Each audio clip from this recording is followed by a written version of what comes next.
সমন্বয়ক এই মুহূর্তে সমন্বয়ক পরিচয়টা অনেক জায়গায় সম্মানের, আবার অনেক জায়গায় বিষয়টা হজমেরও না। তো যাই হোক, সমন্বয়কদের সাপোর্টার যেমন আছে, এই মুহূর্তে তাদের সমালোচকের সংখ্যাও অনেক গুণ বেড়ে গেছে। বিশেষ করে যখন মাহফুজকে আন্তর্জাতিক পরিমণ্ডলে doctor Mohammad Yunus as a mastermind, even এই আন্দোলনটাকে নিয়ে তিনি একটা ভিন্ন বক্তব্য দিয়েছেন, যেটাকে কেন্দ্র করে এই আন্দোলনের কৃতিত্ব নিয়ে নানান প্রশ্ন আসছে। এরই মাঝখানে প্রশ্ন আসছে যে এই সকল কিছুর পেছনে মার্কিন যুক্তরাষ্ট্রের দায়ভার কত। এখানে যারা রাজনৈতিক বিশ্লেষক আছেন তারা নানানজন নানান রকম মত দিচ্ছেন, তবে সবচেয়ে বেশি যে মতটা আসছে সেই মতটা হচ্ছে বাংলাদেশে নতুন একটা রাজনৈতিক দলের আবির্ভাব ঘটতে যাচ্ছে। আর এই ঘটনাটা ডক্টর ইউনূসের মতো যিনি মাস্টারমাইন্ড, যদিও সে বলছে যে আমি মাস্টারমাইন্ড না, এখানে সবারই ভূমিকা ছিল, প্রত্যেক দল, ব্যক্তি, ছাত্র জনতা সবারই, যারা 16 বছর নানান ধরনের নির্যাতন সহ্য করেছে। তো তারা কেন আসলে নতুন একটা রাজনৈতিক দল আসকে সেই দলকে ভোট দিবে, এটার সপক্ষে বেশ কিছু বক্তব্য দিয়েছেন। আর বলা হচ্ছে যে বিএনপি বা জামাতকে যদি ক্ষমতায় আসতে হয় তাহলে বেশ কিছু কর্মকাণ্ড করতে হবে। মাহফুজের দেওয়া বক্তব্য অনুযায়ী বিএনপিকে পরিশুদ্ধ হয়ে আসতে হবে।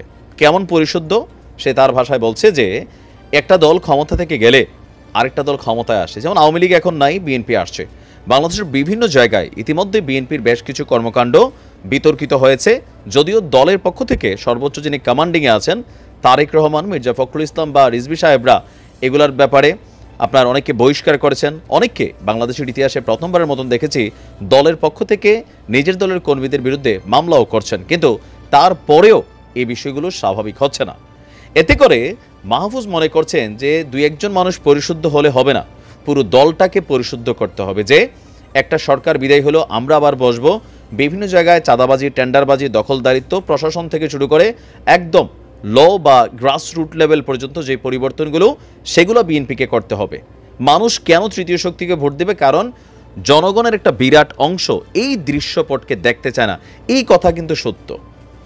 আবার বিএনপি থেকে আওয়ামী লীগ আসলে ঠিক একই দৃশ্য, এগুলোতে আমরা কিন্তু বিরক্ত। তবে জামাতের ব্যাপারে কথাটা কি? জামাতরে এবার কিন্তু একটা টার্নিং পয়েন্টটাই না ফালাচ্ছে আপনার এই সমন্বয়করা। জামাতকে ঐতিহাসিক দায়ভার কোনটা? 1971 সালে জামাতের যে ভূমিকা, এটা সম্পর্কে পজিটিভ কথা বলার মতন আসলে কোনো কারণই নাই, কারণ ওই মুহূর্তে তাদের অবস্থানটা ছিল বিতর্কিত। আর সেটা নিয়ে আনুষ্ঠানিকভাবে জামাত আজকের দিন পর্যন্ত রাষ্ট্রের কাছে বা জনগণের কাছে ক্ষমা প্রার্থনা করেনি। তো সমন্বয়ক মাহফুজ বলছেন, বা উপদেষ্টা এই পর্যায়ে যিনি আছেন, যে 1971-এর ভূমিকার জন্য জামাতকে দায়ভার নিতে হবে বা সেটা সম্পর্কে সরি বলতে হবে। পার্ট 2 হচ্ছে, মানে তার বক্তব্যের একটা অংশ ছিল জামায়াত ঐতিহাসিক দায়ভার আর ফেসিবাদী প্রবণতা ফেলে আসুক। এখন ফেসিবাদী প্রবণতা বলতে কোনটা বোঝানো হয়েছে আই এম নট ক্লিয়ার, কারণ জামাত এককভাবে রাষ্ট্র ক্ষমতায় আসে নাই।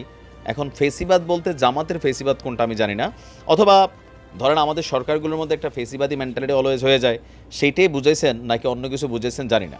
তো মাহফুজের বক্তব্য, এই বিষয়গুলো যদি আমাদের রাজনৈতিক দলগুলো অনুধাবন করতে না পারে তাহলে মানুষ তাদেরকে ক্ষমতায় দেখতে চায় না।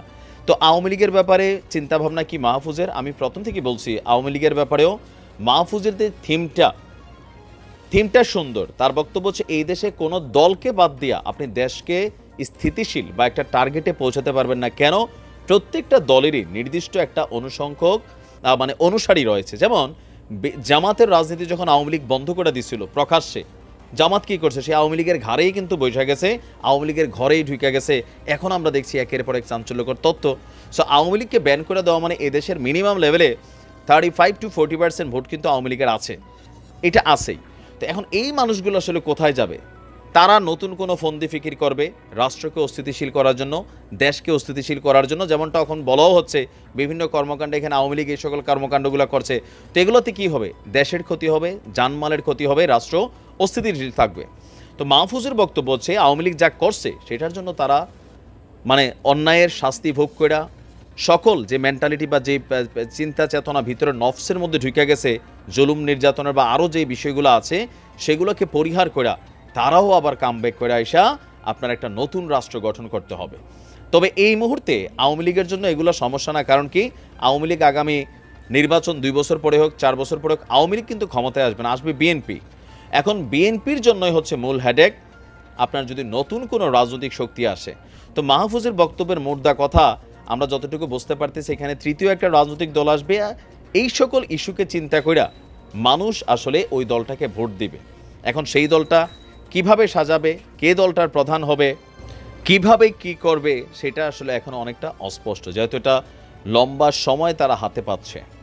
তো সেই সময়টার মধ্যে হয়তো অনেক কিছুই হবে। আর যারা রাজনৈতিক বিশ্লেষক আছেন, আপনারা সবাই এগুলো খেয়াল করছেন, সমন্বয়কদের পক্ষে প্রথম দিকে যতগুলো শক্তি রাজনৈতিকভাবে সবাই এদেরকে সাপোর্ট করছে, কিন্তু আস্তে আস্তে ক্ষমতার ইস্যুতে বা এই সমন্বয়কদের অনেক কর্মকাণ্ডই দলগুলো সম্পর্কে এই যে মন্তব্য করছে ঢালাওভাবে একের পর এক, দলের যারা প্রধান আছেন বা নেতাকর্মী আছেন তারা কিন্তু মনে করতেছেন তুমি কে, তুমি কেন এত বুদ্ধি দিবা, এগুলো কেন বোঝাচ্ছ মানুষকে যে হ্যাঁ আমাদের নেগেটিভ জিনিসগুলো দেখায় তোমরা একটা দলাই না যে আমরা পজিটিভ পজিটিভ করব। কেউ কেউ বলছেন তোমরা তো পাঁচজনই এখনো ঠিকমতো মিলে থাকতে পারো না। নানান ধরনের মানে সমালোচনা কিন্তু সমন্বয়কদেরকে নিয়ে শুরু হয়ে গেছে। তো সেই জায়গা থেকে নতুন একটা রাজনৈতিক দল করে বাংলাদেশের প্রেক্ষাপটে ক্ষমতায় যাওয়া বা মাঠে টিকে থাকা, এতক্ষণ আপনি সাধারণ ছাত্র যে আপনি রাজনৈতিক দল গঠন করবেন, রাজনীতির মোকাবেলা রাজনীতি দেওয়া হবে, সেখানে নানান ঘটনা ঘটবে, তো সেটার সাথে আর জনগণকে কানেক্ট করা কিন্তু সোজা হবে না। কারণ এখনই যাদেরকে আমরা দেখছি সেই আন্দোলনের সময় তারা কিন্তু এখন ডিভাইডেশন, বিএনপির যারা আসিল তারা বিএনপিতে চলে গেছে, জামাতের তারা জামাতে চলে যাচ্ছে, গণ অধিকার তারা চলে যাচ্ছে, জাতীয় পার্টি তারা চলে যাচ্ছে, আওয়ামী লীগ তো নাই। তাহলে মূল সংখ্যাটা কতজন? বিভিন্ন বলছেন যে এখন ডাক দিলে নাকি 1000 মানুষও তারা পাবে না। তো কোনো এক প্রয়োজনে হয়তো বোঝা যাবে আর কি আসলে তাদের শক্তিটা কতটুকু আছে। তো আপনি কি মনে করেন যে তৃতীয় শক্তি আসলে টিকবে নাকি টিকবে না? ভালো থাকবেন।